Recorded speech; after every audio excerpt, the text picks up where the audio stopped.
বিশালগড় মহকুমা এলাকায় পরপর দুটি দুঃসাহসিক ঘটনায় স্থানীয়দের মধ্যে চরম উদ্বেগের সৃষ্টি হয়েছে। শুক্রবার গভীর রাতে একটি গাড়ি ও একটি গ্যারেজে চুরির চেষ্টার পর আতঙ্কে রাত জেগে পাহারা দিচ্ছেন অনেকেই।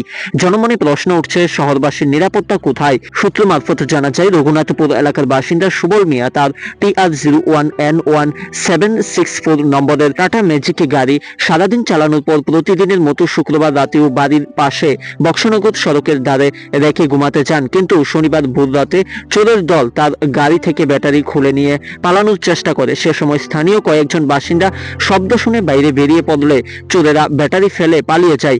একই রাতে এলাকার আরেকজন ব্যবসায়ী রিপন মিয়ার গ্যারেজেও হানা দেয় চোরের দল।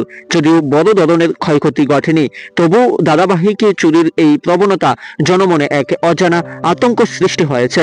খবর পেয়ে বিশালগড় থানার পুলিশ ঘটনাস্থলে পৌঁছে পড়ে থাকা ব্যাটারিটি উদ্ধার করে এবং ঘটনার তদন্ত শুরু করে। পুলিশি তৎপরতা থাকলেও এলাকাবাসীর অভিযোগ, চোরেরা দীর্ঘদিন ধরেই সক্রিয়, অথচ প্রশাসনের দৃশ্যমান তৎপরতা নেই। আরে আমার গাড়ি ব্যাটারিটা লইয়া থাকে চুরে। কি ব্যাটারি? গাড়ি কোন থেকে নিছে? গাড়ির ভিতর থেকে। কোন সময় নিছে? এটা সম্ভবত 3টা 3:30টার দিকে। 3টা 3:30 পাইছেন ব্যাটারি পাইছি বলতে লইয়া নদীর পার গেছে গা। তখন আমার মুসাতো ভাই একজন দেখে লাইছে, দেখে দৌড়ান দৌড়ানে ব্যাটারিটা হালাই দিয়ে গেছে। স্থানীয়রা আশঙ্কা প্রকাশ করে জানান, চোরের দল মূলত নেশাগ্রস্ত যুবক যারা মাদকের সেবনের অর্থ সংগ্রহের চুরির মতো অপরাধে জড়িয়ে পড়ছে। রাস্তায় দাঁড় করানো গাড়ি হোক বা তালাবদ্ধ দোকান, সবকিছুই এখন ঝুঁকিপূর্ণ।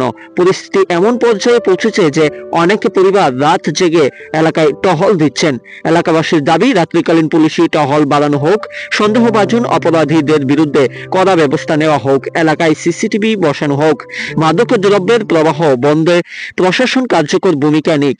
পুলিশ প্রশাসন জানিয়েছেন তারা ঘটনার তদন্ত শুরু করেছে এবং প্রয়োজনীয় আইনানুগ ব্যবস্থা নেওয়া হবে। এই ঘটনার মধ্য দিয়ে একদিকে যেমন জননিরাপত্তা ব্যবস্থার দুর্বলতা স্পষ্ট হয়েছে, অন্যদিকে সমাজে ছড়িয়ে পড়া মাদকের ছায়াও নতুন করে চিন্তার বিষয় হয়ে উঠেছে। পাইছেন ব্যাটারি পাইছি বলতে লইয়া নদীর পার গেছে গা। তখন আমার মুসাতো ভাই একজন দেখে লাইছে, দেখে দৌড়ান দৌড়ানে ব্যাটারিটা হালাই দিয়ে গেছে। চিনতে পারছেন নি? চিনতে পারছি না। কোনখানে ঘটনা হয়েছে? এটা হয়তো নদীর পার, মানে জায়গাটার নাম রঘুনাথপুর। আপনার কি গাড়ি? আমার টাটা গাড়ি। আগে আর চুরি হয়েছে এখানে? না, আগে কোনো চুরি হয়েছে না। কোনখানে চুরি হয়েছে? আর কোনখানে চুরি হয়েছে?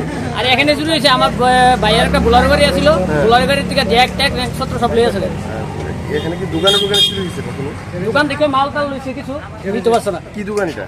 এটা ওয়ালিগের দোকান। এই জায়গাটার নাম কি? রঘুনাথপুর। এই গ্রামে আগে আর চুরি হয়েছিল? এই গ্রামে তো হামাশিয়া চুরি হইতেছে, একটা না একটা চুরি হইতেছে। ব্যুরো রিপোর্ট, অল টাইম খবর 24।